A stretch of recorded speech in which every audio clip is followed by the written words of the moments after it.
Hi, I am Catherine Almquist. Welcome to Inside the Sherman Playhouse. I am directing our summer production, Other Desert Cities, opening the 6th of July and running through the month of July, weekends with 2 matinees. It's a fascinating story of a fractured family that suffers unimaginable loss, and they're coming together in Palm Desert, California, in the year 2004. It's twist upon twist, and I guarantee you, if you don't know the story, you will be surprised. Our guest today is Steve Schroko, who plays Lyman. Steve has recently retired from his day job and came to me via request for an audition. So, Steve, what drove you? What attracted to you to Lyman, to this play in particular? And Catherine, thank you again for the opportunity. I have to say, it really began with the Sherman Playhouse. Okay. The fact that I was intrigued, the fact that this was here and so close to where we live in Pauling. Mm-hmm. And given the fact that I was going through this transition, I was looking for venues. Okay. So first I went to the Sherman Playhouse, and then I saw that you were doing Other Desert Cities in this time frame, and I said, my goodness. I had seen the play over a decade ago at Lincoln Center and loved it. And I thought, wow, this would be amazing. And so I wrote to you, and you gave me the opportunity to audition, and it's been really a remarkable experience, so thank you. Well, one thing that struck me about your letter is that it was so gentlemanly. It wasn't, hey, Catherine. It was very professional, and I saw your picture, I saw your resume, and I thought, this man looks like Lyman. And I was also very intrigued by your background, because you have taken a hiatus from theater, so please tell our guests, give us a little of what you did and your journey.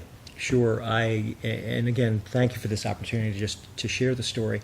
I had always been enamored by the theater, and even as a kid had wanted to do it. I knew I was really not good with sports, not good with a lot of different venues, but I always had a calling for the arts and being creative.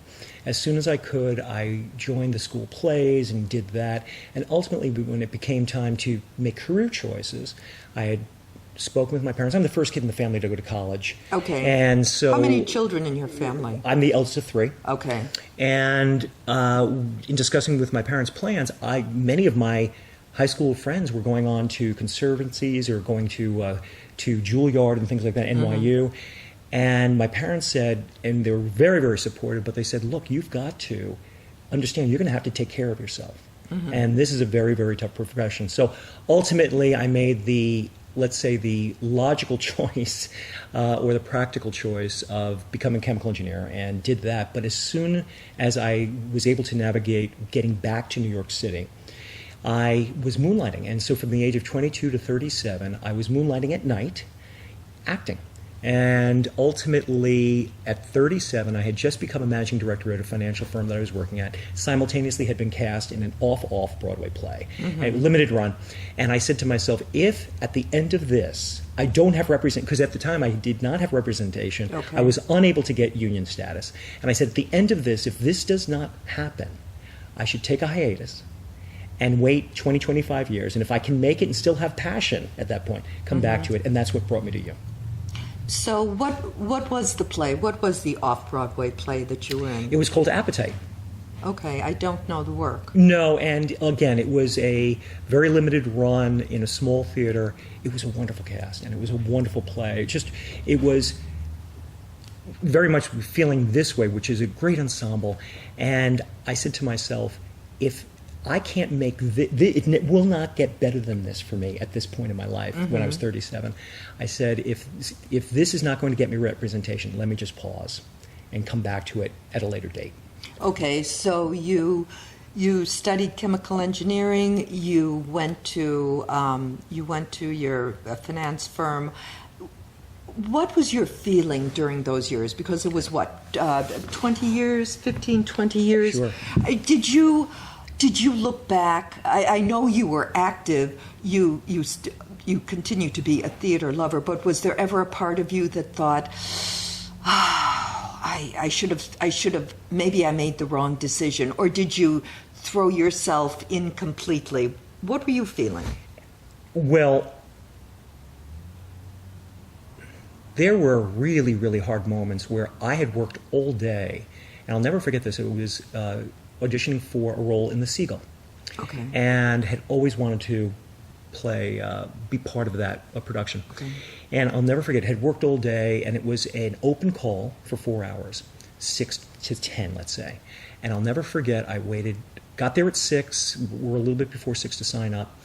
They didn't call me until, I'm going to say, 9:50. Oh. Get in, did my monologue, 30 seconds into the monologue, thank you. And there was a whole night wasted. And I said, this is really, really, really hard. But then I would get cast in something, and it was an amazing experience. I remember doing 12 Angry Men, and I was juror number 12. And for anybody who knows the show, juror number 12 has maybe 5 lines. And I have to say that experience was one of the best learning experiences I ever had, because you had to remain engaged for 2 hours, Yes, listening to the that's very same difficult. Yes. evidence Yes. every night and trying to make it feel fresh. No, I think listening on stage, actively listening, is very, very difficult. Okay, but let's go back a little bit. I noticed on your resume that you were on the board of Roundabout Theater. Tell us about that. I remember Roundabout when it was near Union Square. Absolutely. It's a wonderful theater, and I had been on the board for 12 years. Just stepped out. Okay. Wonderful experience working with, through many, many board changes. But I had actually tried to get a job at the Roundabout when I graduated from business school, and at the time they were going through a bankruptcy. Okay. And Todd Hames called me and said, we would love to have you here, but please understand we're going through some tough times. Fast forward. I'm now at a client event, and we were actually hosting clients at Intimate Apparel with Viola Davis. Oh, okay. And we had the All right. privilege of having her, as well as Todd, come and speak to our clients. All right. And then in an hour, they were going to see her on stage. So I had the privilege of introducing Todd, who then introduced Viola. And in my introduction, I gave all this detail, blah, blah, blah. Afterwards, he pulled me aside. He said, who are you? How did you know all this about me? I said, Todd, you will not remember this, but I had applied for a job, and you were kind enough to call me and to tell me the story. So that was, and after that, one thing led to another, and then I ended up on the board, etc. Very, very interesting. All right, so you spent many years in New York. In that time, you're on the board. How often did you frequent the theater? All the time. I mean, I'm probably, if I'm not traveling, Catherine, I probably in the theater, or let me say this, before work became very travel intensive. Okay. I was probably in the theater 4 or 5 nights a week. Yeah, I believe that. Yeah. I lived in New York for yeah. a while, and that was the same with me. And one of the greatest pleasures is seeing not just a Broadway show, but I wouldn't care if it was in a church basement, seeing people live, giving their all, has always been just fascinating for me. So now, you're retired, you're in New York part-time, but you have devoted yourself to professional acting. And what's that like? How has it changed in 20 years? It's really refreshing. I, again, did it from age 22 to 37, so you're talking about early 80s through mid 90s. Okay. At the time, I'll remind people, it was waiting for Backstage to come out on Thursdays. Mm-hmm. And I would then comb through Backstage as fast as I could to get the parts that I wanted to submit for and self-submit, which meant that you had to take your headshot, write a little note, stick it in an envelope, and get it in the mail. Yeah. And hope that on your answering machine there was a request right. for an audition. Now, everything has changed. I wake up in the morning, I look at the 4 or 5 websites that allow you to submit. Everything's electronic. Sometimes within 12 hours, I'm getting, will you come in for this? Will you come in for that? It's quite amazing. Mm-hmm. So much easier. All right. So what would be your dream? Regional theater, Broadway?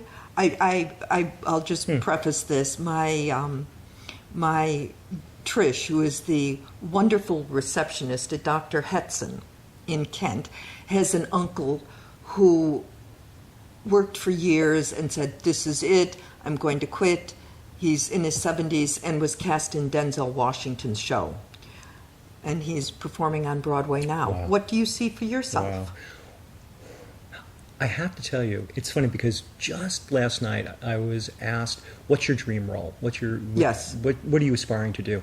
I have to tell you, right now, working with you, working with this cast and this crew, it is the epitome of what I want the experience to be. Oh, thank you. So let me tell you, the fact that I've got this to work on every day is an immense gift. The fact that working with the ensemble and knowing the impact we're going to have with that audience is thrilling to me. So what do I aspire to? Is to continue to find environments like this to have impact with the audience. Obviously, live is a great way to do it. If I get the opportunity to get on a series or something or whatnot where it's an ensemble piece where you're making some impact would be great too. But having the live experience, and you mentioned it earlier, yes, there's nothing like it. Now, tell us a little bit about Lyman, about the role you're playing, and how close is he to you? Is he very different? What do you draw upon for Lyman? Well, obviously, being the patriarch of the family and holding a leadership position, I draw a lot from my personal life, being the eldest of 3 boys, and trying to be a leader of that, and then certainly in a family situation.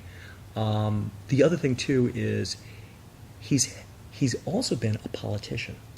Yes. And he has swam with the sharks. Yes. Oh, yes. And so it is bringing a lot of 40 years of working in finance of that experience, too. Okay. Yes. Very, very interesting. Which is more competitive? Which is more cutthroat? Finance or the theater?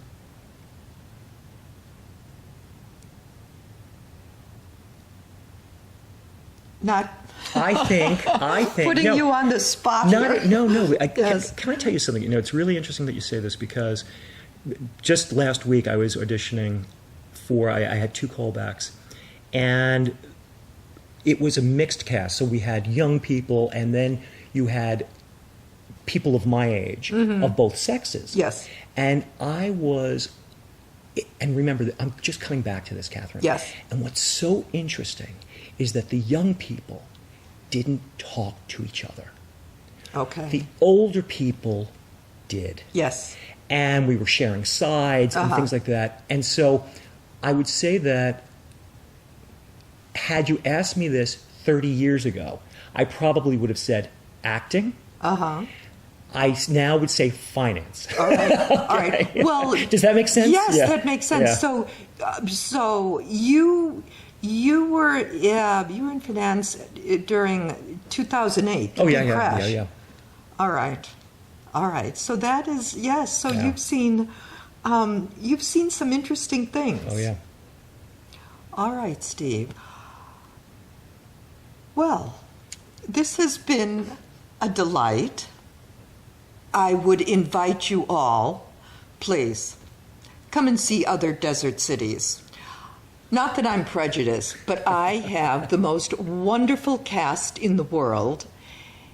It is a fabulously exciting show, and preview is July 5th. We open the 6th.